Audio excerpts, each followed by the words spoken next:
Bismillahirrahmanirrahim. Dr. Praise and Repeat. Àlàáfíà. Áńgẹ́lì mi ò ní sùn. Oríwo ya ògùn wa tán. Lọ́la kó bá yà kún Ọlọ́run ọba. Ewé ń jẹ́. Lọ́la kó bá yà kún Ọlọ́run ọba. Ewé ń jẹ́. Ewé ajẹ́. Ewé ń jẹ́. Àwọn lórí dábọ̀ sóhun mi lọ́jọ́ dìbò. Ewé. Hello everyone, welcome back to my channel. If you are new to this channel, you are highly welcome. My name is Dr. Mutio Latibu, you also know as Ewinje. Please don't forget to subscribe to my channel and turn on the notification bell whenever I upload. You will be the first person to watch it. Do you know ewuro, which is bitter leaf? Làpálàpá funfun. Oseyi joy soap, sulphur, omi agbon, coconut water, and epo. If you know all these items, then you are right to go. Mo kí gbogbo alẹ́ kan sí orúkọ náà ní ọ̀hún tí ó láti bóyá tí ayé máa sì wọ́n jẹ́ títẹ̀ fún omi ojúlò ní fún yín títẹ̀ fún omi tí ó nídìí ìlọmọ yín àbúrò yín olùfẹ́ yín ẹ má gbàgbé láti subscribe sórí ètò ìpínlẹ̀ Èkó fún wa ní àǹfààní lórí àwọn kọ́mẹ́ntì àti ṣe àti tí àti ṣe ẹ̀rí ní òní mo fẹ́ ṣàlàyé àwọn bí a ṣe máa lo àwọn items mo dápọ̀ yìí tí a bá ti rí gbogbo àwọn nǹkan tí mo ṣàlàyé yẹn ó ṣiṣẹ́ dáadáa you will never experience promise and fail in your life anymore. Tí a bá ti ń lo iṣẹ́ yìí pẹ̀lú àṣẹ Ọlọ́run àánú máa wá wa rí iṣẹ́ tó wà òkè tó dájú dáadáa ni.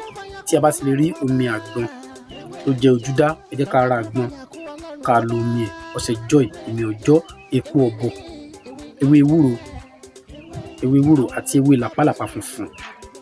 Bẹ́ẹ̀ ni ẹ wá rí ewé ewúro àti ewé làpálàpá funfun ẹ jẹ́ ká gún kó kúnná dáadáa ọmọ epo ọ̀bọ ẹ jẹ́ ká gún pọ̀ àti omi ọjọ́ tá bá ti gún logs ẹ lè jẹ́ kí a ti lè fi omi gbóná ká kọfí bọ logs yẹn tàbí omi àgbọn ká fọ sínú abọ́ kan tá bá ti fọ sínú abọ́ kan ẹ jẹ́ ká kó ọṣẹ yẹn ká ti slice ká ti pieces sínú omi yẹn after that ẹ jẹ́ ká gbé kaná tó bá ti hó ẹ jẹ́ ká rò pọ̀ ká wá da ọṣẹ yẹn ká dà sínú àwọn egbògi tá a gún yẹn tá bá ti dà sí ẹ má bínú ewé ewúro ewé làpálàpá funfun káfúrà pẹlẹbẹ ìmí ọjọ́ epo ọ̀bọ àti omi àgbọn káfúrà pẹlẹbẹ wọn bẹ ẹ jẹ́ ká gún owó ẹ papọ̀ ká kọ́kọ́ gún epo ọ̀bọ kókóná ẹ jẹ́ ká kó síbì kan ìmí ọjọ́ ẹ jẹ́ ká gún kókóná ká kó síbì kan káfúrà pẹlẹbẹ ẹ jẹ́ ká gún ọ̀nà kókóná ó lè jẹ́ méjì ó lè jẹ́ mẹ́ta ó lè jẹ́ mẹ́rin any amount tabari ẹ jẹ́ ká gún ká da àwọn mẹ́tẹ̀ẹ̀ta yẹn pọ̀ ká jẹ́ ká gún ewé